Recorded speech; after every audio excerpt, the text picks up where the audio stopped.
So, you know Ludlow? I will tell you. Those from Trinidad know Ludlow. I am Louis Ticas. Around here people know me as Louis the Greek.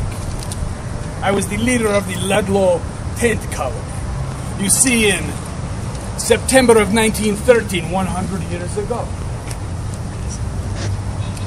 miners throughout Colorado went on strike, especially in the Colorado coal fields in the south.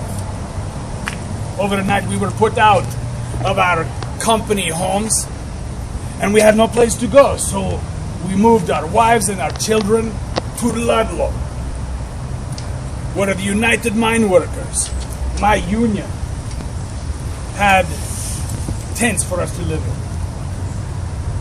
Overnight, Ludlow became the largest industrial colony in the world. People from all over the world. We were a small city of immigrants from places like Italy, Poland, Czechoslovakia, and Greece. We were newcomers. And before that strike, we fought with each other. We undercut each other. We broke each other's noses, and we broke each other's strikes. Let me tell you a story. There is a mine boss, and he sits in his office. Someone comes in to tell him there has been an explosion, and every man and mule is dead. And the first words out of the boss's mouth are, how many mules were lost? You see, the mules had value. They had to be purchased. They had to be fed. The miners replaced themselves. They were expendable. Between 1910 and 1913, 618 men died in Colorado mines. And now their ghosts hover over the rows of graves in the weed-choked cemeteries of Aguilar, Walsenburg, and Trinidad.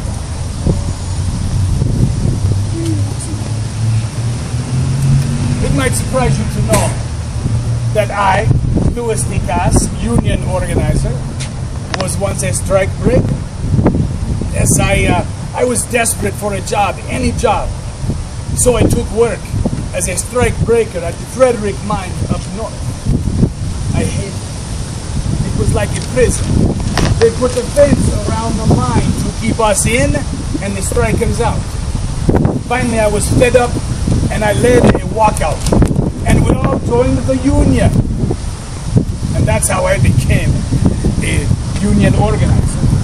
You see, we finally realized that instead of fighting each other, we could band together and fight John D. Rockefeller, who owned these mines, and who was probably the most powerful man in the country, more powerful than the president, Woodrow Wilson. So how did someone born in Crete as Elias Anastasios Pantidakis became Louis the Greek? I'll tell you. I learned English real fast. And so I could read and write letters for my fellow miners. Pretty soon I became their spokesman. And I knew how to make myself useful to the mine, to the union. Well, I wasn't no hero. I didn't make no gallant charges or last stands. No, I was a peacemaker. I tried to make peace. Talk. That's what I did. I'm not Greek. Words. That's what I tried to use. But in the end, words failed me. They failed us all. Let me tell you about this strike. A strike is no bloodless abstraction.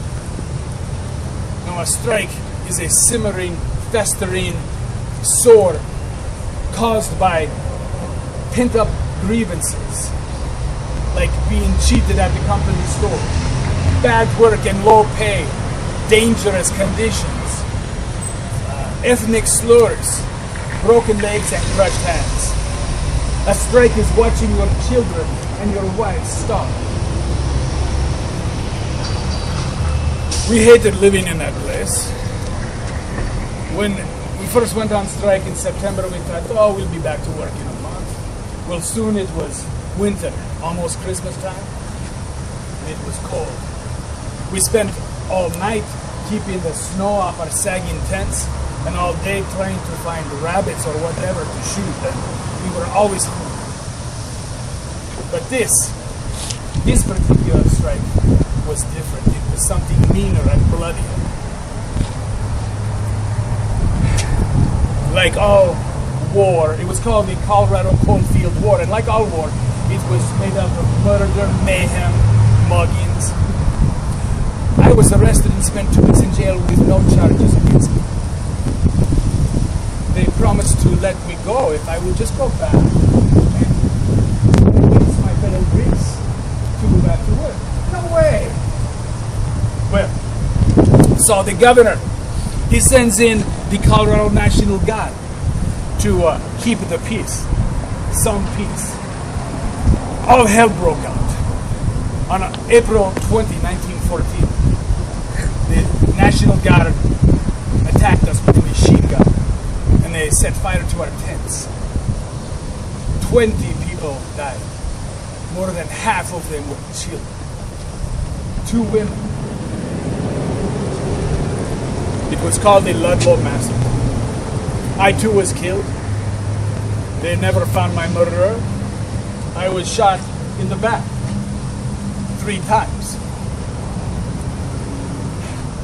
One day, 1 second, I was a living, breathing man full of blood and breath, and the next second I was nothing. But since I was a union official and respected, my funeral procession through Trinidad was over a mile long.